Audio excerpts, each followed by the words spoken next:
Okay, there he is. Okay. Sorry about that. Oh, that's no problem at all, ladies and gentlemen. Mr. Elliot Holden. And as I was saying, Elliot is a young Atlanta musician on the rise here in this, and his guitar style has electrified the live music scene here in the city. And has gathered a crowd of fans, whether he's laying down the blues with the Georgia legends at local juke joints or opening up for Talib Kweli at South by Southwest. He is definitely killing it, or as his new album would be saying, he's illing it. Elliot, where are you from originally? I was born in Germany, but I was mainly raised in Augusta in my teens. And when did you start playing guitar? I started playing guitar when I was 14, back in 1988. This is about 25, 26 years ago. Okay, so you're a young fellow. Now, what made you pick up the guitar? What made me pick up the guitar was the movie Crossroads. I saw the movie Crossroads when I was like 13, almost 14, and it was something about the way that the end of the movie went down with the whole guitar duel and everything. I just loved the way that classical was mixed with blues. So. And now, how did you get into the blues scene here in Atlanta? Blues scene here in Atlanta. Yeah, well, I guess I kind of am in the blues scene a little bit. Yes, you are. I'm a member of the Blues Society. I joined that probably 3 or 4 years ago, and through being a part of that, I guess, met different people like Sammy Blue. I knew Tinsley Ellis from a long time back, so I've seen him around, quite often, and yeah, I guess just kind of getting out, hanging out, going to different venues, and spreading my wings, So that's pretty much. Now, let's get out of the blues. What Atlanta music artists do you admire? Yeah, that's kind of a. Yeah, I saw that question before when you sent it to me. I really, well, actually, when you say admire, Sammy Blue, Tinsley Ellis come to mind. I pretty much admire anybody that's doing their thing sincerely, and really have a passion for what they're doing. So I'm sure there's lots of great Atlanta artists and musicians, but as far as the ones that I really admire, it's probably the ones that I know more personally, because I know how hard work they put in. Now, you mentioned Janelle Monáe as one of the artists that you particularly admire. Why is that? Well, I dig Janelle Monáe from a kind of a purely artistic sense. I assume she's a hard worker too, but I picked up her initial album she had on Bad Boy, and I think it's called the Android something. But it was just super duper creative. It's the kind of music that I kind of like to listen to and kind of somewhat create my own on my own. Her music has a theme to like every song or a theme to the whole album. So I kind of dig her creative sense for sure. Who are the 3 biggest musical inspirations in your life, and why would you say that? Three biggest. I mean, when you say inspiration, I kind of think of people that inspire me to play music. Not necessarily who I sound like, but who inspire me to play music. So initially, what comes to mind is Joni Mitchell. She's huge for me, just from a melodic sense. I used to listen to a lot of Joni Mitchell in high school, and Court and Spark was her first album. It was one of the first albums that I bought by her. Came out like 20 years prior, but it still resonated with me. Even as a young African-American teenage boy, Joni Mitchell somehow resonated with me. So Joni Mitchell, Jimi Hendrix, for obvious reasons. He's probably the best there ever was. Eric Johnson is my all-time favorite guitar player, and he's had a huge impact on my music. I copy a lot of what I get from Eric Johnson. So. Now, let's talk about your musical style. You call it urban guitar. Give me a little riff here. Give me a demonstration of urban guitar. Give us a demonstration of urban guitar. Okay. Well, it's a little bit maybe hard to pick up on without a backing track or music behind it. Mm-hmm. But You know, urban guitar is actually any kind of guitar style. It can be blues, you know.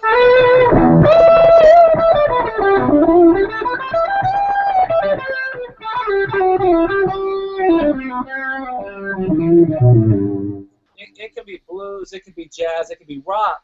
But what makes it urban guitar is the bed or the vehicle that the guitar sits upon. Okay, so blues and jazz musicians, a jazz musician, his vehicle is going to be blues and swing. So even though he's improvising, he's going to sit on that bed. For me, I like to sit on a bed of hip-hop, which is constantly evolving or changing. So it's kind of more apparent when there's music. Let me see if I can, I know we're on the time. Oh, can you guys still see me? My window went away. Yes, I can still see you. Okay, great. So, for example, if I take something like,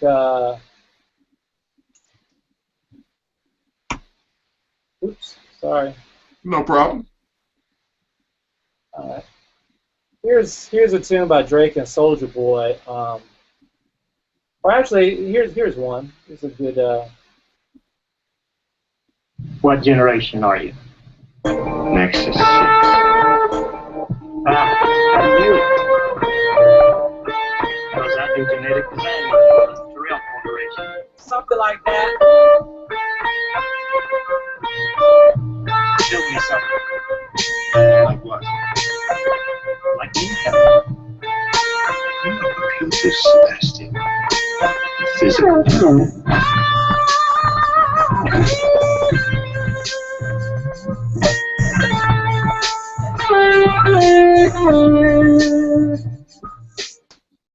Okay. Yeah, I think I lost my screen. I can't see myself. As long as you can see me, it's great. Yeah, I can see it's no problem. I like that. I like that, and I can definitely see when you say urban guitar, what you're talking also is a tradition, also a tradition that is also African American. When you talk about building upon blues and then rock, are you aware of that when you play your music? Yeah, I mean, I am. I mean, I think it's pretty much probably undisputed and well known that most popular forms of music today have been African American driven.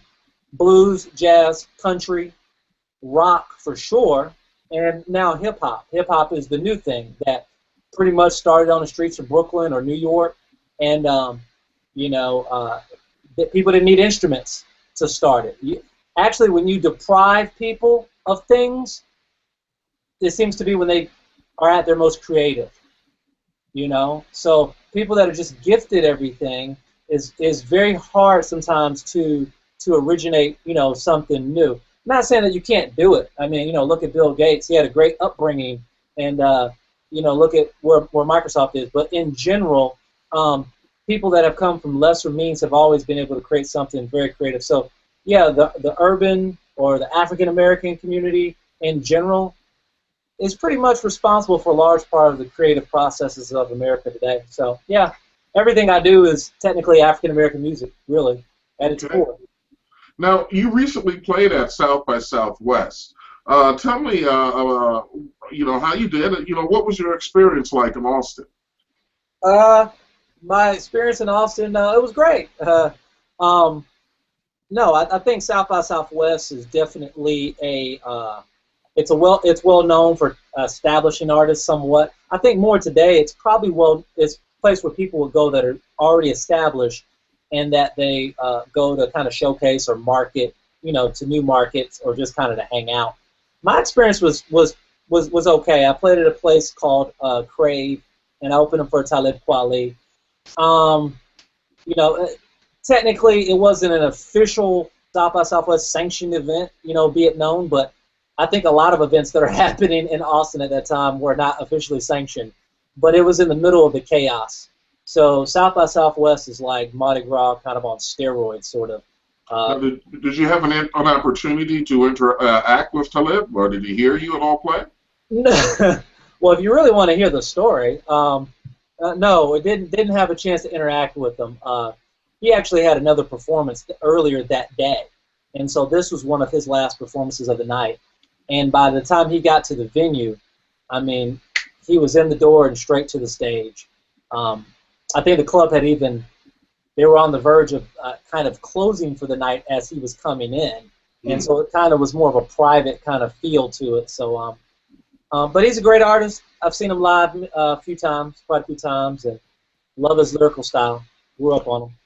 Now, let me ask you this. What upcoming projects are you working on? Right now I'm working on my 4th album. So it's going to tentatively be called Illin' 'Em Softly, kind of like Killing 'Em Softly.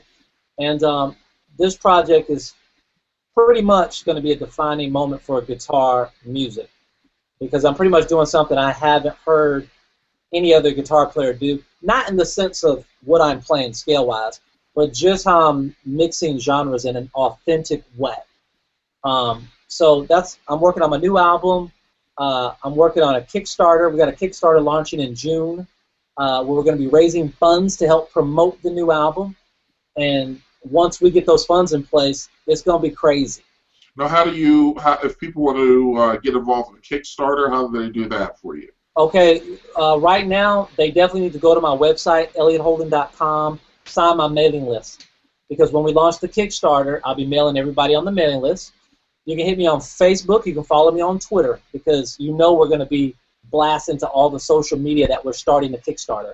So go to ElliotHolden.com, sign my mailing list, go to Facebook, go to Twitter, go to Google+, and when it launches June 1st, you'll know about it. You'll hear about it weeks in advance, though. Let's get a little esoteric. And if you could play a concert with 3 musical legends, who would it be and why? Definitely Joni Mitchell. Would love to back Joni Mitchell up on guitar, because her as a guitar player, she's actually one of the most creative guitar players out there, because she tunes her guitar to the song that she's writing to sing to. So she doesn't approach it from any standard point of view, like Joni will come up with a tuning and write a song just for that tuning. So that would be a challenge right there. I would say also Drake. I love to do a show with Drake. Why? Because he has a very neat lyrical sense to all of his music. Reminds me a lot of Aaliyah, believe it or not. And I just feel like urban guitar, Elliot Holden on a Drake show would be pretty sick, I mean, the kids would be seeing something on a whole new level, that's for sure. And maybe we could do a collab or two. And let's see, who else? There's some obvious ones, but love to do a show with Janelle Monáe. Love to share the stage with Janelle Monáe. She's a pretty creative chick, and I think we have more than a few things in common. Well, let me ask you this: what are you currently listening to right now? What's on your iPod, or what's in your CD? Listen to a lot of Drake and Drummer Boy, whatever his name is, Soulja Boy. Strangely enough, they have a collab out, and I've been digging their track called "We Made It." Drake has a few new pieces out. Really love whoever does his production. That style, really love that. Some standard stuff too. Little bit of standard Wes Montgomery and things like that. But okay. But definitely for just listening for inspiration and grooving, listen to a lot of hip hop stuff. And do you have a favorite genre? What's your favorite genre of music? Strangely enough, it would probably be hip hop. Strangely enough, I mean, I'm a guitar player. I love rock. I love blues. I love fusion. But hip hop, from a growth point of view, it can almost go anywhere. So, whereas a lot of other genres are very, I won't say stagnant. There's a lot of growth in those other genres, but hip hop can almost be anything since it's in its infancy. You see, jazz is defined by having blues and swing. If it doesn't have certain elements, then you really, by some people's standards, you can't call it jazz. Hip hop is not like that. Hip hop is kind of transformed, and nowadays you don't even have to be rapping technically for it to be hip hop. So hip hop to me is just kind of more of a movement. It's a term that embodies a lot of different things. So I'd say just from that free point of view, that would be a genre that I would gravitate to mostly, because I already do the guitar thing. Okay. Now, you've mentioned hip hop. You've mentioned Drake. So someone comes into your house. What CD, what album would they be shocked to see in your collection? Well, I mean, I got a lot of stuff over there, as you can see, and there's even Yes, more. I do. Wall goes back there. Let me just look down here, and I can probably pull something out. Okay. They might be shocked to know that I got Doyle Bramhall, Jelly Cream. I got all Doyle Bramhall, by the way. He's an excellent Okay. artist. What's another one? Frente. Not a lot of people have heard of this chick. She's like a British vocalist. Love her style, very mood, mellow type music. I got a lot of stuff over. Joni Mitchell and Carole King. Wow. Okay. Got to see Joni Mitchell and Carole So King. you're there listening to Tapestry, huh? Oh, love Tapestry, Court and Spark, Blue. Yeah. Tapestry by Carole King. Love that.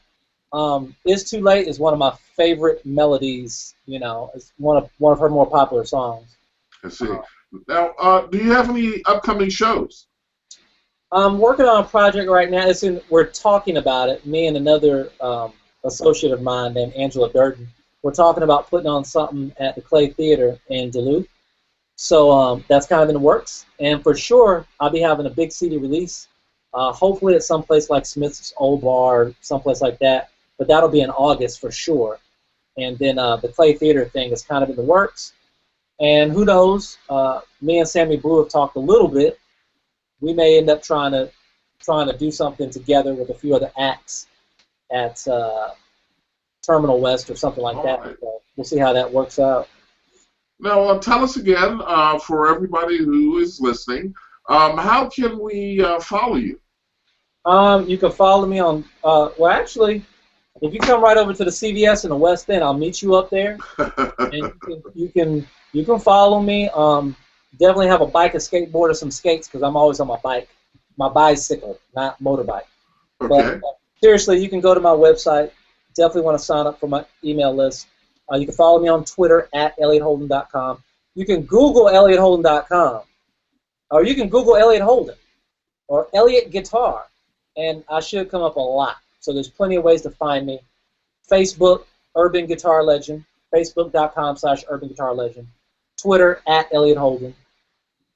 All right. And once again, this is Maurice Barnes from rollingout.com, and we're here on Google Hangout with Elliot Holden. Elliot, go ahead and play us out here.